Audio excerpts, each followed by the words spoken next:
এই বাড়িতে ওই মার্ডারের সাথে থাকা আমার কোনোভাবেই পসিবল না। একেবারে বোকা মেয়ে। এই, তুমি মাঠ ছেড়ে চলে যাচ্ছ কেন? তুমি কি খেলতে চাও না, জিততে চাও না? অবশ্যই মা, আমি যে কোনো মূল্যে জিততে চাই। এই বাড়িতে ওই মার্ডাররা থাকবে, না হয় আমি থাকবো। এ বাড়িতে তুমিই থাকবে, জাস্ট একটু প্ল্যান। কি প্ল্যান মা? প্ল্যানটা খুবই সহজ, আমি তোমাদেরকে বুঝিয়ে দিচ্ছি। কাছে কান আন। এসো বৌমা, শোনো।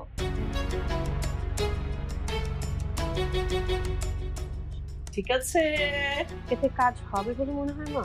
কাজ হবে না এবার। শোনো, আরেকটা কথা, কি কথা? তুমি তোমার আম্মাকে আসতে বলো। আম্মুকে কেন আসতে বলবো? এই বাড়িতে আম্মু এসে কি করবে? আর তাছাড়া আম্মু যদি জানে এই বাড়িতে একজন মার্ডারার থাকে, তাহলে আম্মু তো আসবেই না, আমাকে ওই বাড়ি থেকে নিয়ে যাবে। আম্মু আমার সেফটি নিয়ে খুবই টেনশনে থাকে। আহা বৌমা, তুমি আসতে বলো।